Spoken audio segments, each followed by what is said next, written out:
Welcome friends. আজকের এই গল্প থেকে আমি যে মোটিভেশান পেলাম আমি তা এক্সপ্রেস করলাম।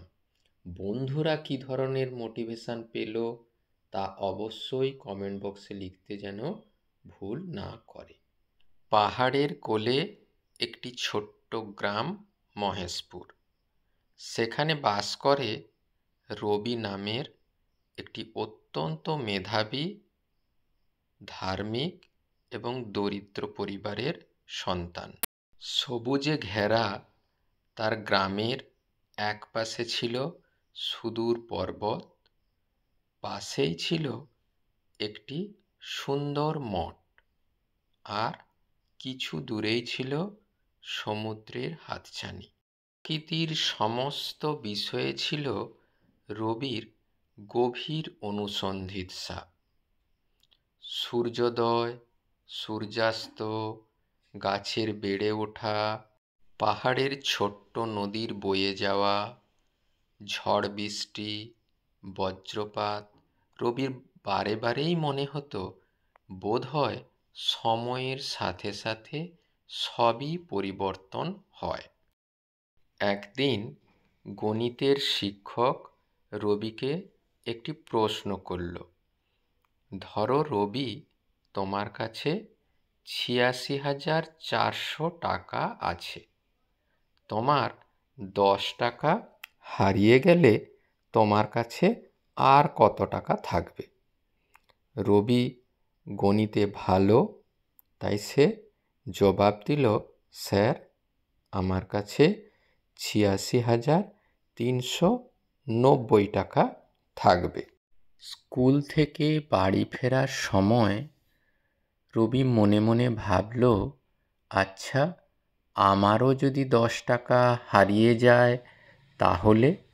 সেই হারিয়ে যাওয়া ১০ টাকা নিয়ে আমরা সারা দিন সারা রাত চিন্তা করি, কিন্তু আমার কাছে এখনও তো ৮৬,৩৯০ টাকা আছে। সে কথা তো আমার মনে বারে বারে প্রভাব ফেলে না।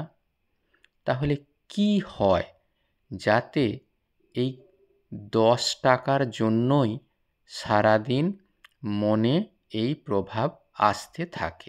প্রশ্নটি রবির মনে খুব সাড়া দিয়ে গেল। ধীরে ধীরে এই প্রশ্নের কথা চিন্তা করতে করতে রবির মন অস্থির হয়ে গেল। রবি তখন মনে মনে চিন্তা করল, আচ্ছা, এই প্রশ্নটা আমি মঠের সন্ন্যাসীদেরকে জিজ্ঞাসা করে সেখান থেকে সদুত্তর আমি পেতেই পারি। সেই উদ্দেশ্যে একদিন রবি মঠের এক সন্ন্যাসীর সাথে দেখা করে এবং তাকে সমস্ত ঘটনা খুলে বলে।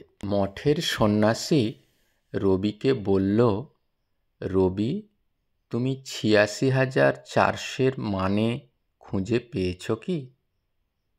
আসলে ৮৬,৪০০ হলো আমাদের সারা দিনে আমরা ওই অত সেকেন্ড সময় পাই। আচ্ছা, সারা দিন থেকে তোমার ১০ সেকেন্ড যদি হারিয়ে যায় তাহলে তো তুমি আরও অনেক সময় পাও, তাই না রবি?